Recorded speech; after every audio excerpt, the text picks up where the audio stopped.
बिस्मिल्लाहिर्रहमानिर्रहीम। अस्सलाम वालेकुम प्यारे बच्चों। तो आज हम सुनते हैं एक मुर्गी और इसकी शरारती चूज़े की कहानी। तो कहानी शुरू करते हैं। शरारती चूज़ा। अदनान गांव में रहता था। इसके अब्बा जान गांव के रईस लोगों में से थे। उन्होंने बेशुमार मुर्गियां पाल रखी थी। इनमें से एक मुर्गी का नाम चुनमुन था। इसका एक चूज़ा था जिसको अदनान के घर वाले मुनमुन के नाम से पुकारते थे।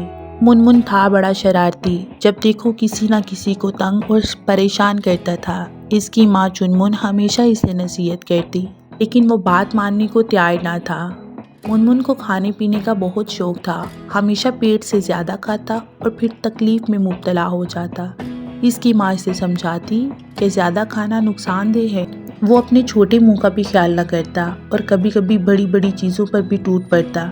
एक मरतबा अदनान के खेतों में चने और मटर की फसल जब पक कर तैयार होगी तो इसके पापा ने दानों को अलग करने की मशीन मंगवाई।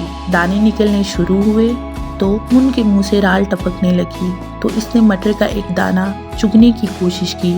दाना चिकना होने की वजह से चोंच में तो चला गया, लेकिन मुंह छोटा होने की वजह से वो अंदर जाने की बजाय फंस गया। अब तो मुनमुन बेचारी परेशान होगी। इसे बहुत जोर की भूख और प्यास लगी थी। इसकी माँ अपनी सहेली के यहाँ गई थी। वो रोने लगी, लेकिन आवाज़ नहीं निकल पा रही थी, इसलिए किसी को समझ ना आया। अब वो अपने किए पर पछतावा कर रही थी।